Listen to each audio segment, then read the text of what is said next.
बड़े दुख की बात है कि सुबह सुबह ये जानकारी मिली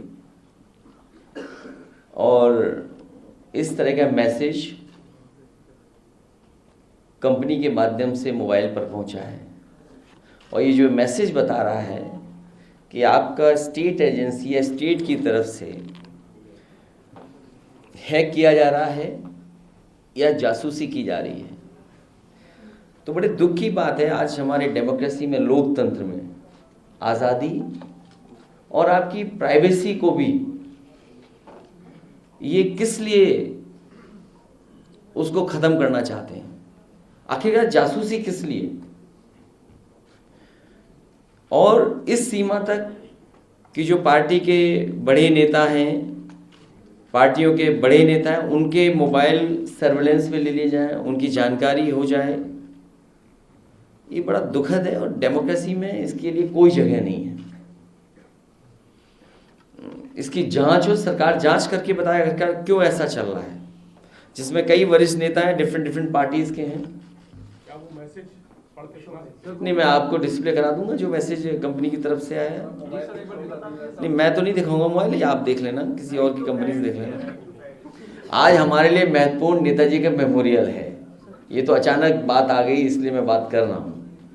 और देखिए, जासूसी क्या होगा किसी की जानकारी हासिल करके, जब जनता ही आपके खिलाफ है।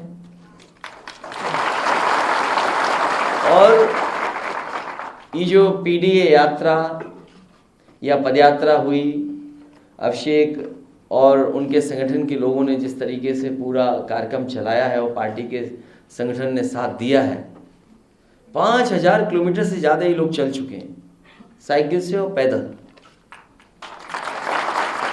और अभी उन्हें लंबी दूरी जाना है। नेताजी के कार्यक्रम 22 को, उससे पहले ये सैफई पहुंचेंगे और उसके बाद ये लोग लगातार बूथ स्तर पर काम करेंगे। तो ये जो तैयारी है, इसी से घबराए हुए हैं। कल कोई पत्रकार साथी मुझसे पूछ रहा था कि बीजेपी के लोग दलित सम्मेलन कर रहे हैं। ये बीजेपी के वही लोग हैं जो लोगों को मिलने से पहले उन्हें साबुन से नहलाते हैं, साफ सुथरे होकर के आए, टूथपेस्ट करके आए, तब मुलाकात होगी। और फिर इस देश ने वो समय भी देखा है, अगर किसी ने छू लिया तो नहा करके आते थे, किसी के छुए हुए खाना नहीं खाते। वो हम लोगों ने घटनाएं सुनी है, देखी है। अभी कईयों की जान चली गई अगर पानी पी लिया उसने, अगर कोई मंदिर से सामान उठा लिया उसकी जान चली गई। तो ये समाज में सुधार की ज़रूरत है।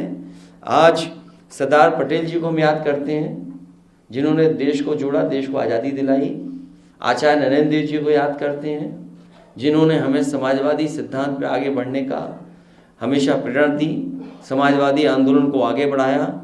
और नेताजी के मेमोरियल के जानकारी आपको दी है इसलिए कि नेताजी ने हम लोगों को विरासत में बहुत कुछ दिया है। इतने वर्षों उन्होंने संघर्ष कर करके समाजवादी आंदोलन को यहाँ पहुँचाया है। हमारी और नौजवानों की यही जिम्मेदारी है कि इस आंदोलन को और कैसे आगे लेकर के जाएं, इसको आगे बढ़ाएं। ये मेमोरियल कब तक बनके तैयार हो पाएगा? हमारी कोशिश होगी कि 27 से पहले बनकर के तैयार हो जाए। सर, एक दलित सम्मेलन क्या, वो तो महिला सम्मेलन भी कर रहे हैं, मेरी माटी मेरा देश चला रहे हैं, उनको लग रहा है कि उनकी माटी नहीं है ये। अभी तो कुछ दिन पहले सॉइल टेस्टिंग कर रहे थे। ये वही लोग हैं जिन्होंने किसानों से कहा कि हम सॉइल टेस्टिंग करेंगे, और आय दोगुनी तो हुई नहीं उनकी। तो ये जो बुनियादी मुद्दे हैं कि चरम सीमा पर महंगाई है, चरम सीमा पर बेरोजगारी है, चरम सीमा पर अन्याय हो रहा है, और सरकार सुनने को तैयार नहीं है, देखने को तैयार नहीं है। क्या गड्ढे में गाड़ी के डिसबैलेंस होने से बच्चों की जान चली गई? आप मुझे बताओ पत्रकार साथियों, पिछले 6 साल में या 7 साल होने जा रहे हैं, इस सरकार ने कितनी बार कहा कि गड्ढा मुक्त करेंगे सड़कों को? क्या ये बदायूं की घटना उसकी वजह से नहीं हुई? अखबारों में छपा है कि भ्रष्टाचार और गड्ढे की वजह से डिसबैलेंस हुई गाड़ी और इतना बड़ा एक्सीडेंट हो गया, बच्चों की जान चली गई। और फिर डेंगू से जान जा रही है लोगों की। किसी जिला अस्पताल में इलाज नहीं है, दवाइयां नहीं है, ऑपरेशन नहीं मिल पा रहा।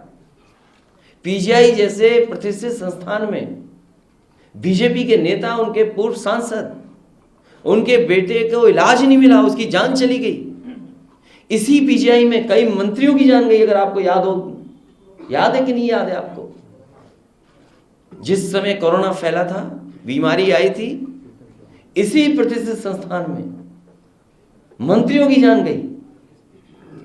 ये जो जांच कर करके अपना पल्ला झाड़ रहे हैं, कोई जिम्मेदार अगर है तो मुख्यमंत्री खुद जिम्मेदार हैं, क्योंकि वो बजट नहीं दे रहे हैं।